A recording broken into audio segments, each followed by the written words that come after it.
What happened when you stood alone on a controversial issue? The moment I walked into the packed town hall meeting that Tuesday evening, I could feel the tension in the air like electricity before a storm. And I knew that what I was about to say would make me the most unpopular person in our small community of barely 3,000 residents. Everyone was there because of the proposed development project that would bring a massive shopping complex to our historic downtown area, promising jobs and tax revenue that our struggling town desperately needed after the factory closures last year. As I listened to speaker after speaker praise the project and talk about economic growth and new opportunities for their children, I felt my stomach twist into knots because I was the only person in that room who had actually read the full environmental impact report that nobody else seemed to care about. When Mayor Patterson finally called my name and I walked to the podium with shaking hands, the friendly faces I had known since childhood suddenly looked cold and distant, as if they already knew I was about to betray their hopes and dreams. I know you all want this development, I began, my voice barely steady as I looked out at neighbors who had become strangers in that moment. But the groundwater contamination risks are too high, and we could lose our drinking water for generations. The silence that followed was deafening, broken only by someone in the back shouting that I was trying to keep the town poor and backwards, while others nodded in agreement with sentiments that cut deep into my heart.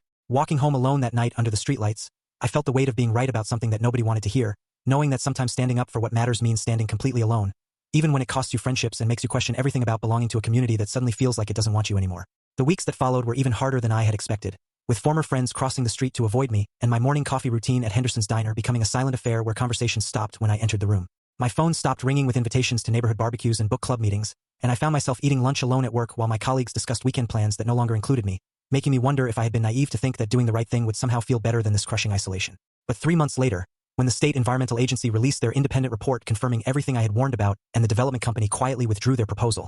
I realized that sometimes being alone with the truth is better than being together with a lie that could hurt everyone you care about.